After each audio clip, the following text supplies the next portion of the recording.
बिस्मिल्लाहिर्रहमानिर्रहीम। अस्सलाम वालेकुम। Welcome to my channel mister math. उम्मीद है आप सब खैरियत से होंगे। आज मैं आपके लिए लेकर आया हूँ एक और मैथ का क्वेश्चन। आइए चलते अपने क्वेश्चन की तरफ। Punjab public service commission PPSC ने ये एग्जाम कंडक्ट किया था। एग्जाम का नेम ऑफिस असिस्टेंट सोलवन स्केल है। Housing urban development and public health engineering department का फैसलाबाद 2021 में ये टेस्ट कंडक्ट हुआ था। सबसे पहले हम क्वेश्चन समझते हैं, फिर चलते हैं इसके सोल्यूशन की तरफ। क्वेश्चन कहता है कि a student obtain 75%, 80% and 85% in 3 subjects. If the marks of an other subject are added then the number can't be less than. Question में बताया गया 3 सब्जेक्ट में स्टूडेंट ने ये परसेंटेज हासिल की है। ठीक, अगर हम इसमें चौथे सब्जेक्ट का हम नंबर ऐड कर दें तो ठीक, जब हम उसका परसेंटेज लें तो कितना परसेंटेज यानी कि लेस रहेगा। मे बी उसने कम नंबर हासिल किए होंगे तो इसलिए वो लेस कह रहा है, यानी कि मिनिमम कितनी परसेंटेज तक उसकी वो रहेगी, यानी कि प्रोग्रेस रहेगी स्टूडेंट की। तो चलिए शुरू करते हैं। यहां पे हम पहले लिख लेते हैं मार्क्स ऑब्टेन किए हैं जो फ्रॉम 3 सब्जेक्ट्स। उसने कितने मार्क्स ऑब्टेन किए आउट ऑफ 300। जाहिर सी बात है 3 सब्जेक्ट आउट ऑफ 300 होंगे। और उसने कितने हासिल किए हैं? उसने हासिल किए हैं 75 मार्क्स हासिल किए हैं, फिर 80 मार्क्स हासिल किए हैं, फिर 85 यानी कि 85 मार्क्स हासिल किए हैं। तो आ जाएगा 240 मार्क्स उसने हासिल किए हैं।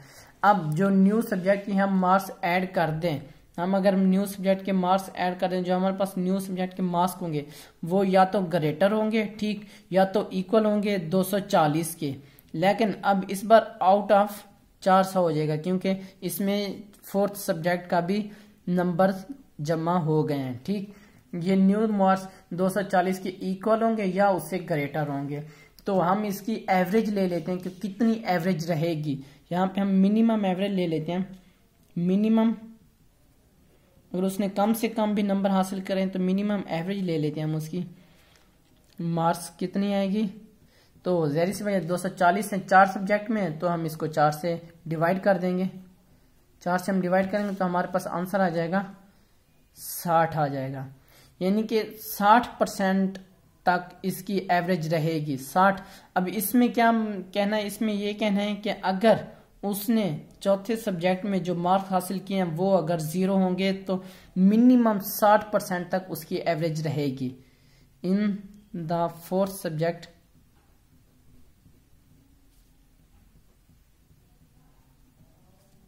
अगर उसने 0 नंबर हासिल किया ना तो मिनिमम उसकी जो एवरेज रहेगी वो 60% तक रहेगी, इससे नीचे नहीं जाएगा। तो कौन सा ऑप्शन हमारा ठीक है? Option A. ऑप्शन ए हमारा राइट ऑप्शन है। ये मेरे YouTube चैनल का नेम है मिस्टर मैथ। आप मिस्टर मैथ 153 लिखेंगे डायरेक्ट मेरा चैनल आ जाएगा। मैंने अपने चैनल पर प्ले लिस्ट बना के रखी है जिसमें 2022, 23, 21 एंड सो ऑन की वीडियोस मौजूद है और लिंक मैंने डिस्क्रिप्शन में दे दिया है। ये मेरे फेसबुक का पेज है मिस्टर मैथ। आप मिस्टर मैथ लिखेंगे डायरेक्ट मेरा पेज आ जाएगा। मैंने तमाम वीडियोस यूट्यूब की आप फेसबुक पर ही देख सकते हैं। ये मेरे इंस्टाग्राम की ID है। अगर आपको कोई भी इशू पेश है तो आप मुझे इंस्टा पर मैसेज कर सकते हैं। थैंक यू, अल्लाह हाफिज। मिलते हैं नेक्स्ट क्वेश्चन की तरफ।